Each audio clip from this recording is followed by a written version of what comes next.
Daar kom tye in 'n mens se lewe wat jy bewustelik voor 'n vurk in die pad kom 'n vee. Wat jy moet kies, moet ek hierdie kant toe gaan of moet ek hierdie kant toe gaan. Maar eintlik is ons altyd, elke dag, voor so 'n vee in die pad.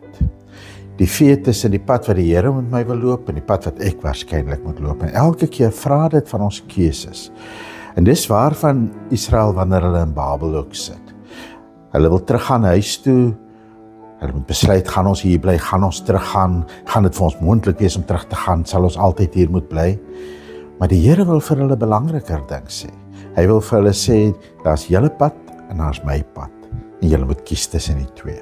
So ek wil vanoggend praat oor wanneer jou pad 'n vee maak. Die vee tussen jou pad en die Here se pad. Kom ons luister eers na wat die profeet sê, Jesaja 55. Kom almal wat dors is, kom na die water. En wie geen geld het nie, kom koop en eet. Kom koop sonder geld, sonder koste, wyn en melk. Waarom eet julle silwer af vir wat nie brood is nie, en bestee julle moeitevolle arbeid aan wat nie versadig nie? As julle aandagtig na my luister, sal julle eet wat goed is, sal julle aan ryk kos verlustig. Maak julle ore oop en kom na my toe, luister sodat julle kan leef. Ek wil met julle 'n ewige verbond sluit, getrou aan die bestendige liefde vir Dawid. Kyk, 'n getuie vir die volke het ek hom gemaak, 'n leier, iemand wat bevel voer oor die volke. Kyk, jy sal 'n nasie roep wat jy nie ken nie, en 'n nasie wat jou nie ken nie, sal na jou toe hardloop, ter wille van die Here jou God, ter wille van die Heilige van Israel, omdat hy jou verheerlik het. Soek die Here terwyl hy hom laat vind, roep hom aan terwyl hy naby is. Die goddelose moet van sy pad afsien, die boosdoener van sy planne. Hy moet na die Here terugkeer, sodat hy hom genadig kan wees, en as hy God wat hy vergeef oorvloediglik. Ja, my planne is nie julle planne nie, en julle paaie is nie my paaie nie, is die uitspraak van die Here. Want soos die hemel hoër is as die aarde, so is my paaie hoër as julle paaie, en as my planne as julle planne. Ja, soos reën en sneeu uit die hemel afkom en nie daarheen terugkeer nie, maar die aarde deurdrink en plante laat voortbring, het laat uitspruit en so saad gee vir die saaier en voedsel vir die wat eet. Net so sal my woord wees wat uit my mond uitgaan. Dit sal nie vrugteloos na my toe terugkeer nie, maar doen wat ek wil hê en die doel bereik waarvoor ek het gestuur het. Ja, met vreugde sal julle wegtrek en in vrede gelei word. Die berge en heuwels sal voor julle uit in jubelkrete uitbreek en al die bome van die veld sal hande klap. In die plek van doringstruike sal sipresse groei en die plek van distel sal mirtebome opkom. Dit sal vir die Here tot roem wees. As 'n ewige teken sal dit nie afgekap word nie. So ek wil 'n bietjie speel met die gedagte van die vee in die pad en praat oor die verskil tussen God se pad en ons pad. En die eerste ding wat ek wil sê is dat God se pad 'n pad van vreugde is. Ja, met vreugde, sê hy vir die mense in Babel, met vreugde sal julle wegtrek. God se pad vorentoe is 'n pad van vreugde. En daai vreugde word vir ons geteken aan die begin van Jesaja 55 as die vreugde van genade, van die geskenke wat ons onverdiend ontvang. Waarvoor ons nie gewerk het nie, wat ons nie kan koop nie, ons kry dit net. Hier in die begin van Jesaja 55 is die profeet soos 'n straatverkoper wat uitroep, "Haai daar, kom hierso, kom koop sonder geld, kom koop lekker kos, kom koop iets lekker om te drink, julle hoef nie geld te hê nie." En dan vra hy, "Maar hoekom soeg julle vir dit wat geen kos is nie? Dit wat julle nie regtig kan voed nie?" Die vraag is, wat gee my krag vir die pad? Ons dink baie keer wat ons krag gee vir die pad, wat ons help om vorentoe te kom, is ons eie moeite, ons eie soeg en sweet, is die goed waarvoor ons kan werk, die goed wat ons by mekaar kan maak. En dan as die pad moeilik raak en uitdagend raak, soos wat die pad maar elke keer word, dan wil ons net al hoe harder en harder werk, tot ons onsself later uitbrand, omdat ons so soeg en sweet vir dit wat ons nie regtig kan krag gee vir die pad nie. Wat gee vir ons krag in die pad? Dis die onverdiende liefde van die Here.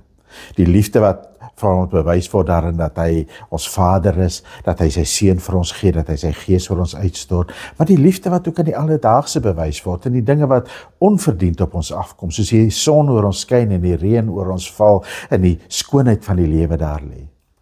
As die Here hier amper soos 'n straatverkoper kom sê, kom, kom koop wat sonder geld. Dan vra hy vir ons, maak julle oë oop vir die onverdiende geskenke wat ek vir julle gee langs die pad. Want dis daai onverdiende geskenke, daai goed wat gratis na jou toe kom, wat jou krag gee. En dit beteken dat 'n mens maar gereeld moet afskakel van jou soeg en sweet en tot rus moet kom en net weer jou hart en jou gedagtes, jou ore moet oopmaak, jou oë moet oopmaak vir dit wat die Here onverdiend vir jou gee, sy onverdiende genade, want sy pad is 'n pad met van vreugde. En as ons nie tot stilstand kom om fees te vier oor die goedheid van die Here, oor die onverdiende goedheid van die Here nie, gaan ons nie krag hê vir die pad vorentoe nie, is 'n pad van vreugde. Die tweede ding, dis 'n pad van vrede. As ek kom vir die vee in die pad en ek moet kies tussen my pad en die pad van die Here, moet ek weet die Here se pad is 'n pad van vrede. Ja, met vreugde sal jy hulle wegtrek en in vrede gelei word. En hierdie vrede het baie te doen met die verbond waaroor die Here praat. Die verbondenheid, dat hy ons inroep om weer te ontdek dat ons nie op ons eie staan nie. Dat ons nie ons eie paadjie loop vir ek en myself en myne nie. Dat ons nie uit ons eie krag lewe nie, maar dat hy ons inroep in 'n verbond waarin hy ons bind aan hom, soos wat hy homself eers aan ons verbind het, waarin hy ons bind aan mekaar en waarin hy ons ook oopmaak om onsself te verbind aan ander mense. Die verbondenheid aan hom is die kern van alle dinge. Dat ek weet ek loop my pad nie alleen nie, ek loop my pad saam met die Here, want die Here loop die pad voor my uit. Die Here ken die pad en hy lei my op sy pad. Maar die verbondenheid aan die Here gaan altyd saam met 'n verbondenheid aan ander mense, want ons het ander mense ook nodig. Ons het ook nodig om deel te wees van die geselskap van mense wat soek na wysheid, wat soek na waarheid, wat soek na God se pad vorentoe. Ja, wat soek na die Here. En daai verbondenheid kan partykeer moeilik wees. Want dit is 'n verbondenheid wat van my vra om te gee, dis 'n verbondenheid wat van my vra om my oë oop te hou vir hulle wat uitsak en hulle wat moeg is en hulle wat sukkel. Maar dit is 'n verbondenheid wat ook op die ou end vir my geweldig baie gee. Die vrede van weet, ek staan in verhoudinge, ek staan nie alleen nie. En in daardie verhoudinge word ek gedraai op die pad vorentoe. So ek word geroep om weg te draai van my pad, wat maar altyd weer 'n pad wil wees van selfsug, van my eie ding doen, van my eie wil soek, om die pad saam met die Here en saam met sy mense te loop, die pad van vrede, die pad van verbondenheid. Die derde ding, dis ook die pad van verandering. Wanneer ek voor 'n vee in my pad kom, is dit gewoonlik omdat die Here van my vra om te verander.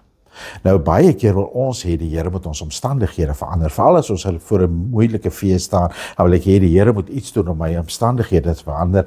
En dit is waarskynlik ook wat Israel en Babel verwag. Hulle sit hier in ballingskap, is swaar, is nie lekker nie, en nou wil hulle hê die Here moet hulle omstandighede verander, en die Here beloof, hy gaan dit doen. Hy gaan dit doen. Hy gaan hulle terugvat Jerusalem toe. Hy gaan hulle terugvat na daar waar hulle die Jerusalem moet gaan herbou. Maar voordat hulle kan teruggaan, moet hulle eers verander. Voordat hy hulle omstandighede verander, moet hulle verander.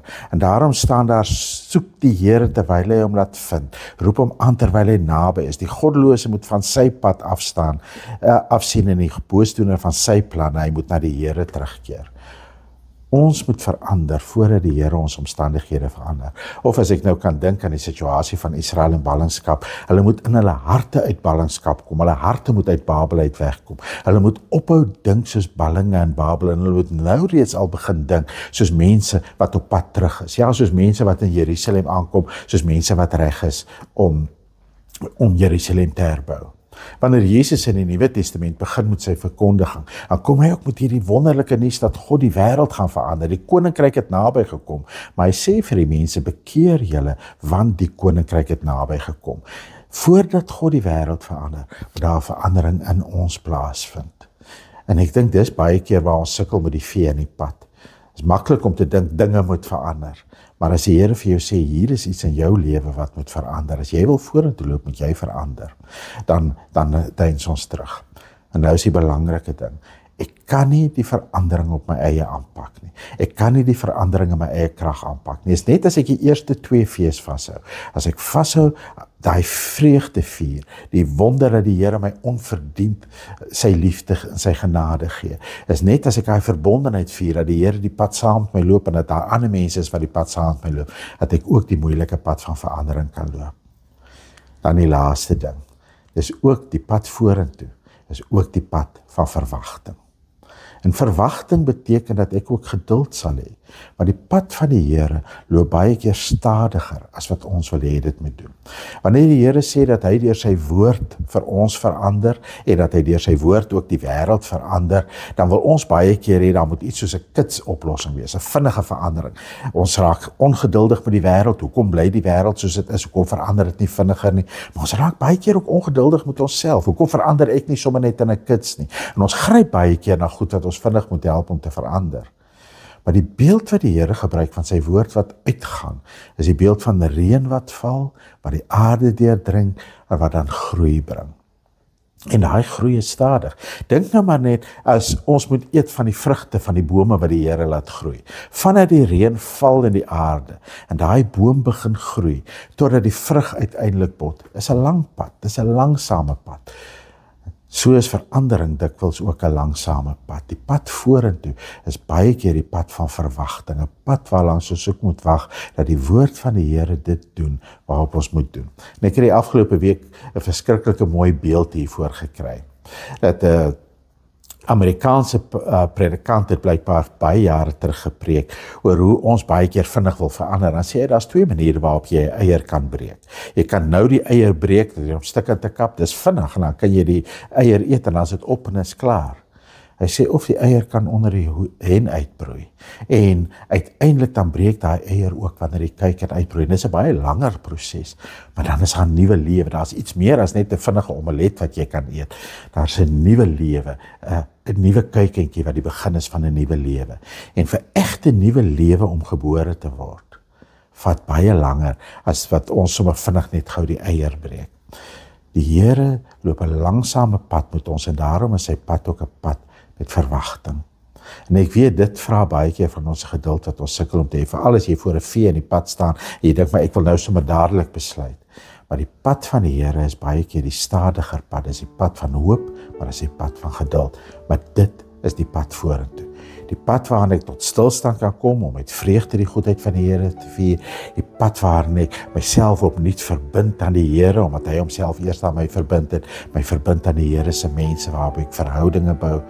Die pad waarop ek verandering soek, die verandering wat die Here my wil bewerkstellig, maar die pad waarop ek dan ook wag op die deurwerk van die woord van die Here in my eie lewe en in my omstandighede. Mag jy daardie pad vorentoe loop. Kom ons bid om die seën van die Here. Mag die Here jou met vreugde op jou pad vorentoe laat loop, en mag hy jou ore, jou oë, jou hart oopmaak vir dit wat hy onverdiend uit genade vir jou gee. Mag die Here se vrede jou lei, en mag hy jou oë, jou ore, jou hart oopmaak vir die verhoudings, vir die verbondenheid waarin hy jou lei. Amen.